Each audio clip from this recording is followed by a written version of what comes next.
Nous sommes les enfants du dimanche, c'est notre titre de fierté. Dans un membre de l'Église, nous bâtirons la chrétienté. Bonsoir les amis, bienvenue à notre émission Enseignons la génération future. Enseignons la génération future est notre émission spéciale Écodim. Je bénis le Seigneur qui me fait la grâce de me tenir devant vous ce soir et je le bénis également pour la santé qu'il vous accorde, de là où vous vous trouvez à la maison, de là où vous vous trouvez de par le monde. Vraiment, ma prière est que le Seigneur prenne toujours soin de vous. Pour ceux qui sont malades, ma prière est que lui qui est El Rafa, le Dieu qui guérit, qui puisse encore étendre sa main sur vous et que vous retrouvez la guérison. Ce soir, nous avons pour thème la désobéissance. Nous allons parler de la désobéissance et de ce que la désobéissance peut causer dans nos familles. La Bible nous dit dans Jonas 1 et Jonas 2, versets 1 à 11. La Bible nous parle de Jonas. La Bible nous dit que Jonas était un homme de Dieu. Il faisait ce que Dieu disait de faire. C'était un prophète. Il annonçait les choses qui devaient arriver. Il parlait au nom de Dieu.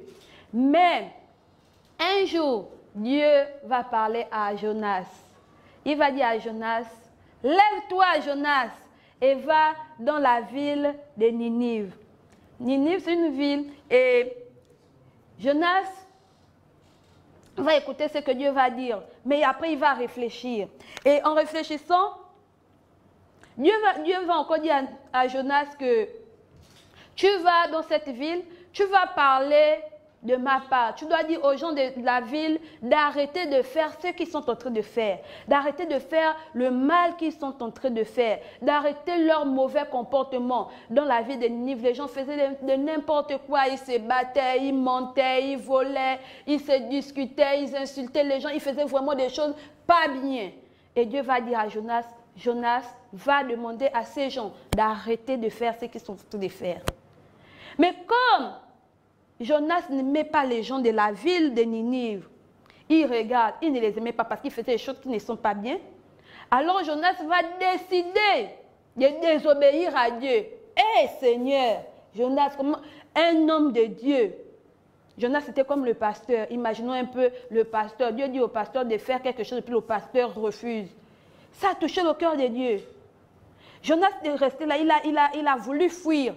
Il est parti, Dieu a demandé de partir à Ninive. Jonas a pris une autre route. Il est parti au port, il a pris le bateau pour vouloir fuir. Et quand il a pris le bateau, ça va toucher le cœur de Dieu et Dieu va se fâcher. Alors il va souffler un grand vent. Un très grand vent. Et le bateau va bouger, le bateau va bouger. Tous ceux qui étaient dans le bateau avaient peur. Ils avaient peur de mourir, d'autres avaient peur de tomber dans l'eau pour que les poissons, les requins ne les mangent. Ils tremblaient. Et là, Jonas, il savait que ce qui arrivait était de sa faute.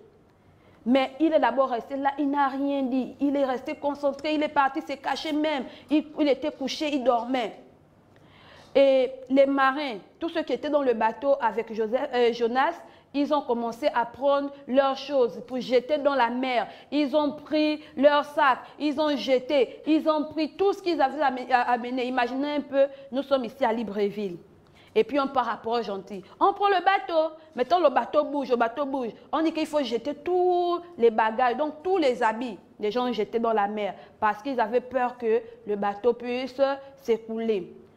Et Jonas étant conscient, il va dire aux marins, il va dire, prenez-moi et jetez-moi dans la mer pour que la mer se calme.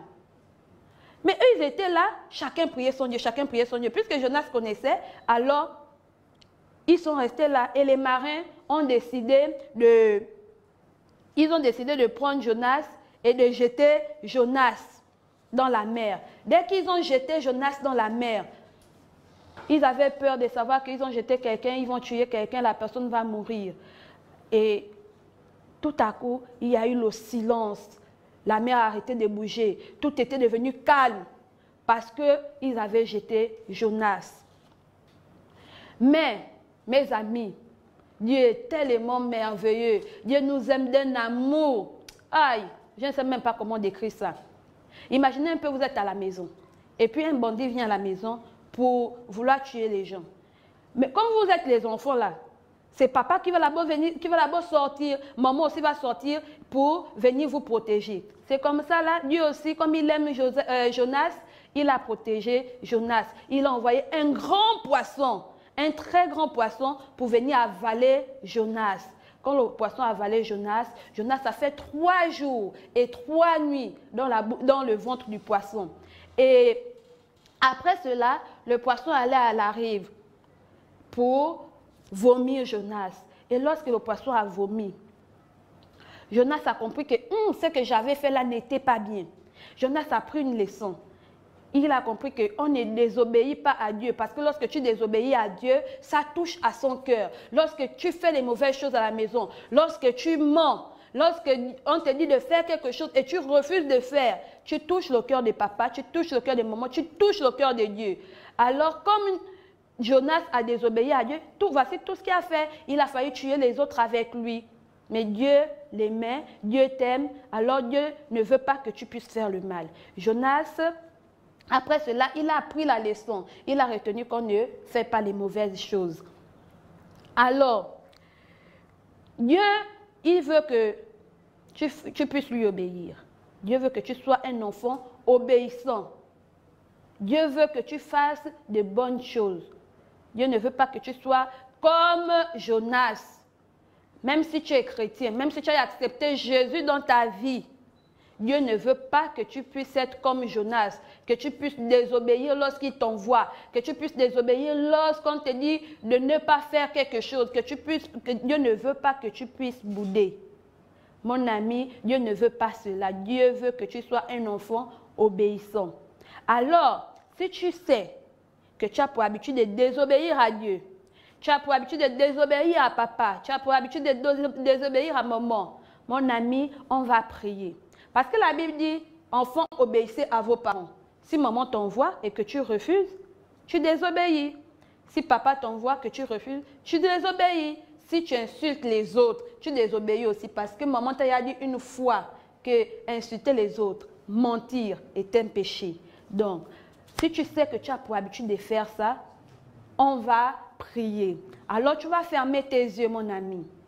Tu vas mettre ta main sur ton petit cœur et tu vas répéter après moi. Seigneur Jésus, merci parce que tu m'aimes. Merci Seigneur parce que tu m'as encore parlé ce soir. S'il te plaît Jésus, donne-moi d'être un enfant obéissant.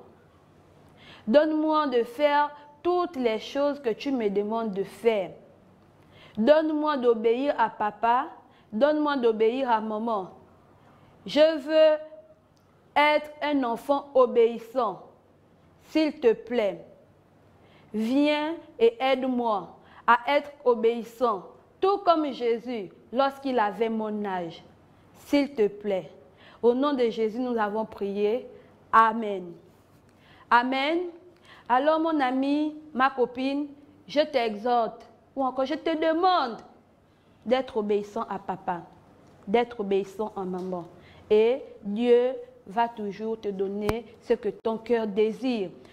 Maman aussi va toujours t'offrir des cadeaux parce que tu feras des bonnes choses, tu ne vas pas désobéir. Ne soyons pas des Jonas. Alléluia. Alors, nous sommes arrivés au terme de notre thème de ce soir sur la désobéissance. Soyons des enfants obéissants. Faisons tout ce qu'il y a de bien et le Seigneur saura nous récompenser. Retiens cela que Dieu veut que tu sois un enfant obéissant. Dieu veut que tu sois un enfant obéissant. Et je vous remercie de me regarder ce soir. Merci encore pour le temps que vous accordez à Dieu de vous parler chaque soir. Alors nous nous retrouvons la semaine prochaine à la même heure, mardi à 16 h. Nous faisons un coucou à tous nos amis du Gabon. Bisous!